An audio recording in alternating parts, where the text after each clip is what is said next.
المقدمة: في يوم من الأيام سأل رجل ثري جدا أحد الشباب: هل تعرف ما هو الفرق بين الحلم وبين تحويل الحلم إلى حقيقة؟ الشاب جاوبه وقال: الحظ؟ ضحك الرجل وقال له: لا، الفرق هو طريقة التفكير.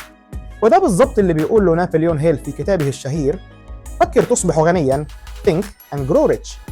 في الفيديو ده هنعرف مع بعض ازاي ممكن تفكيرك يكون السبب في تغيير مستقبلك كله.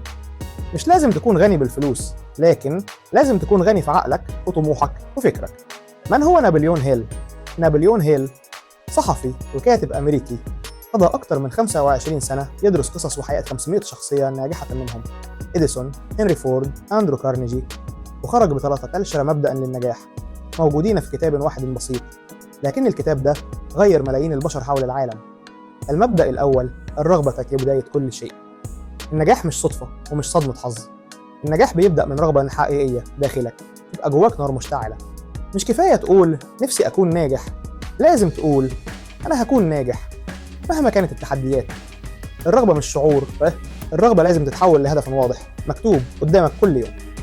المبدأ الثاني: الإيمان. عندك فكرة عظيمة مش هتتحقق إلا لو آمنت بيها بصدق. لو كل يوم بتقول لنفسك أنا فاشل، عقلك هيصدقك وهيخليك تفشل فعلا.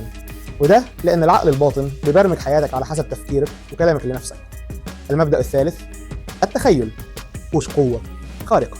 أي حاجة عظيمة حصلت في العالم بدأت في خيال شخص: إديسون تخيل المصباح الكهربائي قبل ما يخترعه. ستيف جوبز تخيل الآيفون قبل ما الناس تعرفه أصلا.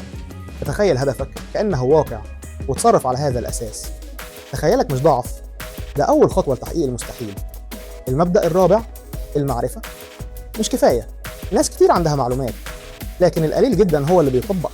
النجاح مش للي يعرف كتير، لكن للي يستخدم معرفته في الوقت الصح بالطريقة الصح. المبدأ الخامس: الإصرار. هتقع؟ أكيد. هتواجه فشل؟ ضروري. هتحبط؟ طبيعي جدا. بس الناجح مش اللي ما بيقعش، الناجح هو اللي بيقوم بعد كل سقطة ويمشي تاني. نابليون هيل بيقول: أغلب الناس بيستسلموا قبل ما يوصلوا للحظة النجاح بلحظات. الخاتمة: كتاب فكر تصبح غنيا مش بيعلمك ازاي تكسب فلوس بس، لكنه بيعلمك ازاي تكون إنسان مختلف، إنسان عنده رؤية وعنده إرادة وعنده تفكير يقوده للنجاح. لو طبقت المبادئ دي حتى لو خطوة بخطوة هتحس بتغيير حقيقي في حياتك. متنساش، النجاح مش حظ، النجاح عادة تفكير ونظام حياة.